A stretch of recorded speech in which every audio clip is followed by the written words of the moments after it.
So we're here at Lake Siskiyou, Mount Shasta, California, with John Effland, Matisay, and I'm Ethan Mandelkern, and we met several weeks ago at Fairy Falls, and we had a wonderful afternoon looking at the elemental kingdom at Fairy Falls in Mount Shasta. And we discussed all kinds of things about how to tell when the elementals are there, how to communicate with them, how to get messages from them, how to understand them, how to be sensitive to them, and how to be honoring and respectful of natural places where the elementals live, and being honoring and respectful that they are the guardians of these places. They are the people that live in the natural places that we go to. And so tuning into the elementals is a way of being able to know that you are honoring and respecting the natural places that you go to visit. So today we're going to continue the conversation, and I had a few questions for John. Before I start with my questions, did you want to chime in? Well, yeah, a couple things since we talked last. The one thing I would say, if for those who listen to the other one, is it's a journey, and they can be, very aloof. They don't need us to go around and get in their business. So it's a journey that has. It's not just. It can happen overnight. If people, it's basically how bright are we so they could see us. We have to be bright in our light, because a lot of times if for people who haven't cultivated and developed kind of spiritual muscles, developed those higher frequencies or capacities, they don't even see them. It's just kind of like foggy. And also we have to earn their trust. So it's a journey. So if you are thinking you could just go out and see them right away, I just didn't want people to be disappointed. Right. Because it can take a while, but it's a really fun journey. Yeah. And it's like we ended, it's all about bringing love, honor, and respect. Right. And finding your way and being patient. So would you say that like developing the relationships with the elementals took you many years to like cultivate that and be able to like gain their trust and be able to connect in and feel that they're hearing you and that you're hearing them and that there's a two-way communication going? Correct. And what was really neat as we were talking in between since then, is I realized, even I didn't necessarily set out to do that. It was just something that was so much fun. And when you love the landscape and you appreciate the landscape and you interact with the landscape as a living being, the trees, the stones, the plants, the birds, all our relations, and it's just the next step to open up to beyond that. And they started showing up in a way. And then I was able to start to kind of learn more about them. But what I realized since we did the first video is like, I've just opened the door. It's a whole world to explore. Right. And I'm just learning. It's just like almost like at the beginning. There's so much. It's a whole nother world, a whole nother realm, and it's very intricate and very complex with many layers and dimensions, and yet it's very available with the right approach and patience. And so I'm curious like how old you were when you first started tapping in to the elemental kingdom, and what were some of your earliest experiences noticing that when you're walking around nature, when you're walking around a beautiful place like this lake or the forest that borders this lake, like that you're not alone, that there's a presence there, there's a community there. What was that like for you when you first started realizing that? Well, the part at the end of your question, the community there, and that was like many decades after the initial. That was a whole journey in of itself. I think the first thing I remember came as a child, and I'm not one of those people who were gifted with, that just came in with those memories and those gifts that just, they were just talking to the elementals and hanging out and they were their best friends. I mean, if I did that, it's forgotten, and like a lot of my childhood is forgotten.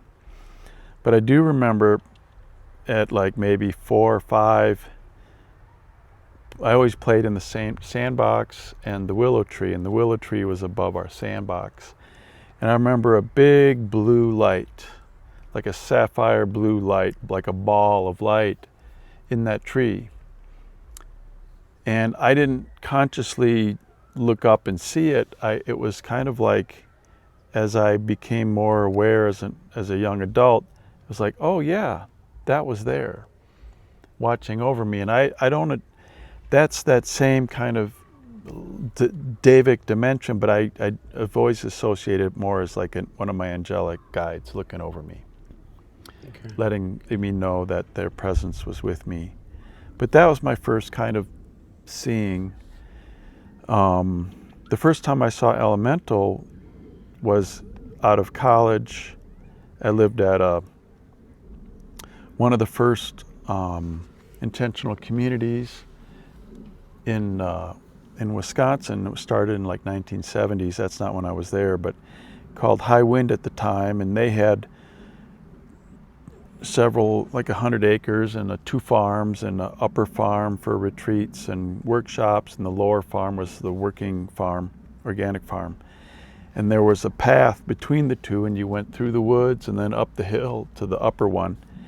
And I remember seeing a little flash of a little kind of part fairy, part gnome little person, like I don't know, maybe 8 or 10 inches, 12 inches tall, different colors, and just flashed.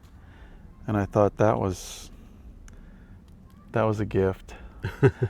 But it wasn't like that became a normal thing. It's probably, many years since that happened again. But we all have those markers that show us this is possible. Okay. This is, whether it's from spiritual guidance or and other beings and our helpers, our guides, or we have those aha moments, and that was one. Okay.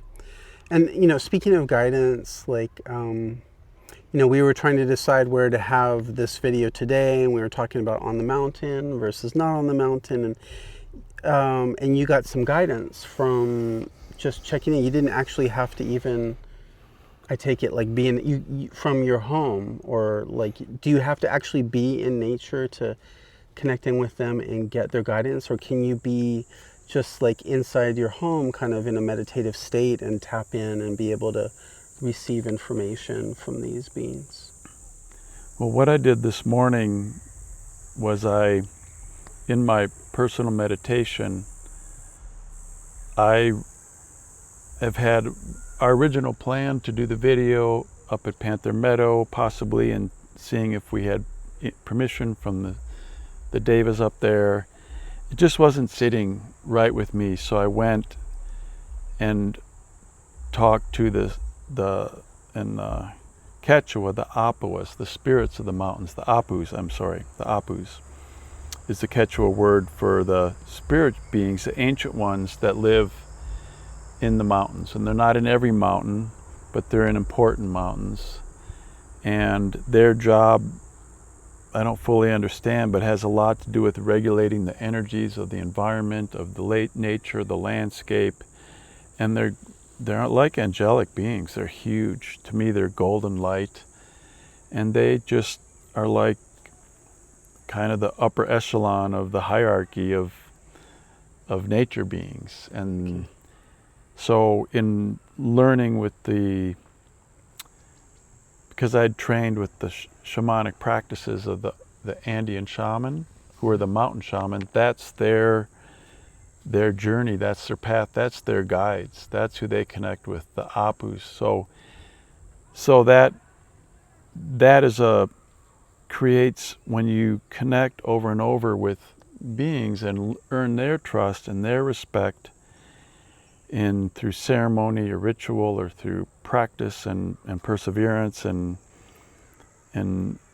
innocence of your approach, and then they start to open up to you. And so I went to them for guidance because they know everything that's happening. So the actual nature spirits that are out in the landscape, like there was a little blue one that flashed over here before we started it, and once I had, at my old place where I used to live, and I would meditate out under my juniper tree every day, and so they got probably more comfortable with me than I realized, and they were giving me messages, it's time to move.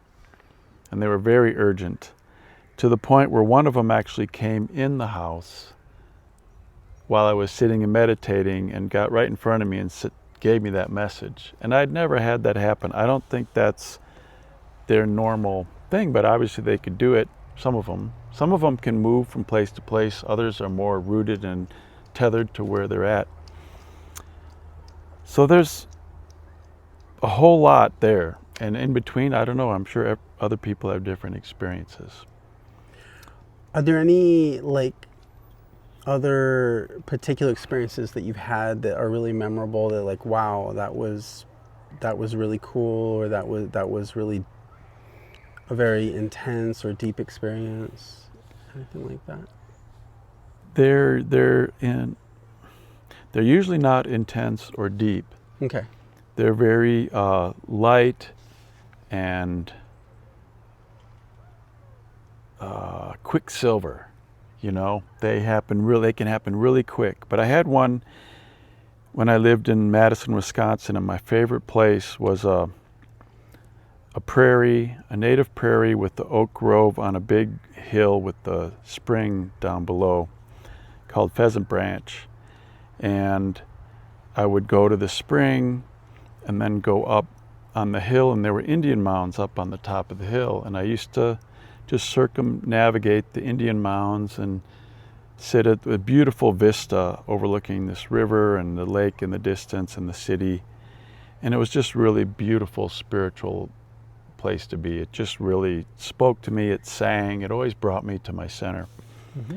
And after many, many, years of spending time there, maybe not many, but several years, 4 or 5 years of spending time and getting into the shaman practice and cultivating those connections, I started leaving offerings when I sensed the sacredness of the area. I didn't even know that I sensed the beings. And then one day I was walking around those mounds and must have left a little offering, and one of them popped out of the bushes, a green kind of willowy one, more maybe plant energy. And it took a little green chevron, like a fluorescent green colored little chevron, like a little button, like a little button or a patch that you'd get for Boy Scouts or Girl Scouts. And it put it in my energy field. It offered it to me and I accepted it, and it was like a little badge. I was like, oh, I got my little, Boy Scout badge for nature spirits. And what I realized was they blessed me with this kind of tag in my energy field that other nature spirits could then know that I was they're more likely to trust me. Okay. And then over the years, that has happened many times. Okay. At different levels. Okay. With the mountain spirits and other levels. So when I go places, it's like you got an instant rapport and connection and trust level. So that was really, really momentous. And it was really cool because I didn't learn it from a teacher. I didn't learn it from a book. Right. It was authentic to me experience that, we can all have. One other one, this one was more powerful, was I was at a workshop with a renowned shamanic healer, and has become a friend. And after the workshop, it was in Madison, Wisconsin again, and we walked down State Street, and she did compassionate depossession. Okay. And her name is Betsy Bergstrom. She's just the world leading preeminent expert, and she's just phenomenal. All about compassion, love, honor, respect. Okay.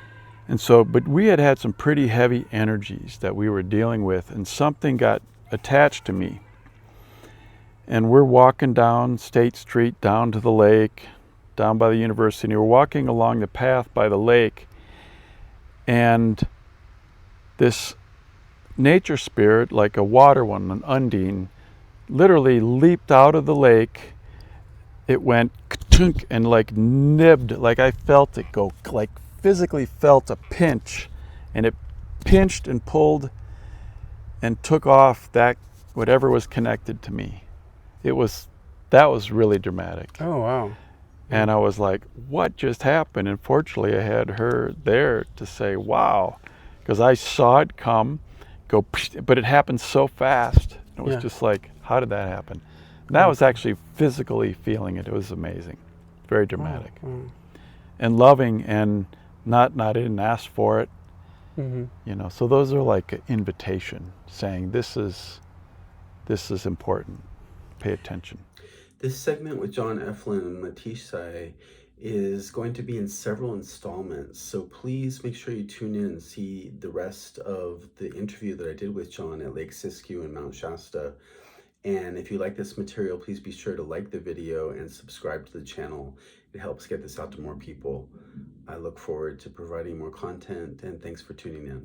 Bye-bye.